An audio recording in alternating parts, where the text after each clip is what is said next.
கும்பராசி நேர்களுக்கு ஆகஸ்ட் மாதம் 2026 எப்படி இருக்கும் பாருங்கள். ராசியில் ராகு, ராசியாதிபதி சனி பகவான் 2ஆம் பாவத்தில், 4ஆம் பாவத்தில் செவ்வாய் விவாதம், கோபம், பிரச்சனை, நடக்குமா நடக்காதா என்ற மனம். 5ஆம் பாவத்தில் புதன் பகவான், 6ஆம் பாவத்தில் சூரியன் குரு. இதில் தான் ரொம்ப கவனிக்க வேண்டிய விஷயம். 2ஆம் பாவத்துக்கு அதிபதி 6ஆம் பாவத்துக்கு போயிருக்கார். கொஞ்சம் பணம் செலவு பண்ணிங்கன்னா பழைய பிரச்சனைகள் எல்லாமே தீர்ந்து அது லாபத்தை கொடுக்கும். அதாவது உங்களுக்கு கோர்ட்டு கேஸு கச்சேரி இருக்குது, அதில் சில பேர் ஒத்துக்கலாம், சில பேர் ஒத்துக்கலை. பணம் செலவு பண்ண வேண்டியது இருக்கும். பணம் செலவு பண்ணிட்டீங்கன்னாவே உங்களுக்கு இருக்கிற பிரச்சனைகள் குறையும். 7ஆம் பாவத்தில் கேது, 8ஆம் பாவத்தில் சுக்கிரன். 8ஆம் பாவத்தில் சுக்கிரன் வரும் பொழுது மனைவியுடன் விவாதம் செய்யக்கூடாது. சுகர் நோய் இருந்தால் சரியான நேரத்தில் உணவை எடுத்துக்கொள்ளணும், மருந்தும் எடுத்துக்கொள்ள வேண்டும். ரொம்ப அதிகமாக சிந்தனை செய்யக்கூடாது. ஏனென்றால் ராகு பகவான் சிந்தனையை அதிகமாக கொடுப்பார். சிந்தனை செய்யக்கூடாது. நீங்கள் கலைஞராக இருக்கீங்க, நல்ல பேர் புகழ் பணம் வசதி இந்த மாதம் இருக்குது. ஆனால் அலைச்சல்கள் அதிகமாக இருக்கும். இந்த ஊருக்கு போகணும், அந்த ஊருக்கு போகணும், அப்படி எல்லாமே இருக்கும்.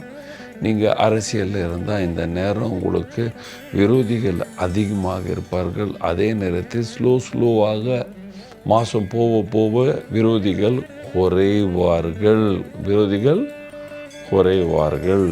நீங்கள் வியாபாரியாக இருக்கீங்க, வியாபாரம் இன்டர்நேஷ்னல் வியாபாரம் பண்ணுறீங்க, லோக்கல் வியாபாரம் பண்ணுறீங்கன்னா அதில் லாபம் இருக்குது. ஆனால் பணம் ரொம்ப ஸ்லோவாக வரும்.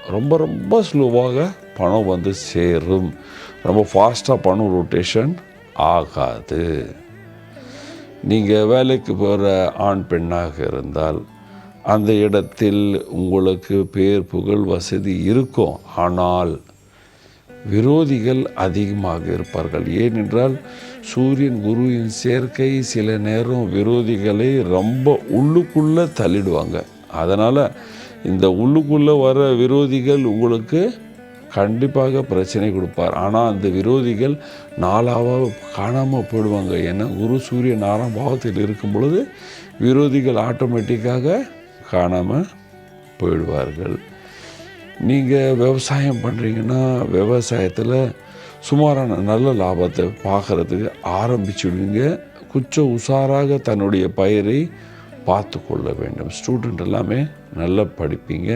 வீட்டில் வயதான அப்பா அம்மா அண்ணி எல்லோருக்கும் பாருங்கள், இந்த பாத சனி ஓடுது. பாத சனி ஓடும் பொழுது முட்டியில் நோய் வர்றது, முட்டியில் சுளுக்கு விடுறது, சில பேருக்கு பாத சனியில் கால் முறுக்கிக்கிறது, ஏதாவது அடி வாங்கிறது, இந்த மாதிரி யோகங்கள் இருக்குது. இது யாருக்கு அதிகமாக இருக்குன்னா மார்காதிபதி தசை நடந்தால் இதெல்லாம் ரொம்ப அதிகமாக இருக்கும். ஏதாவது ஒரு வேலையை காலில் காட்டும். என்ன பரிகாரம் செய்யலாம் அதை நான் சொல்கிறேன்.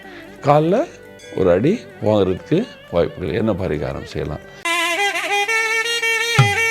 பரிகாரம் சனிக்கிழமை அரச மரத்துக்கு கீழே தீபம் ஏற்றணும். காலில் ரொம்ப அதிகமாக நோய் இருந்தால் 7 வாரம் 10 விளக்கு ஏற்றணும். கம்மியாக இருக்குது, சுமாராக நடக்க முடியுது அப்படின்னா 2 விளக்கு ஏற்றணும்.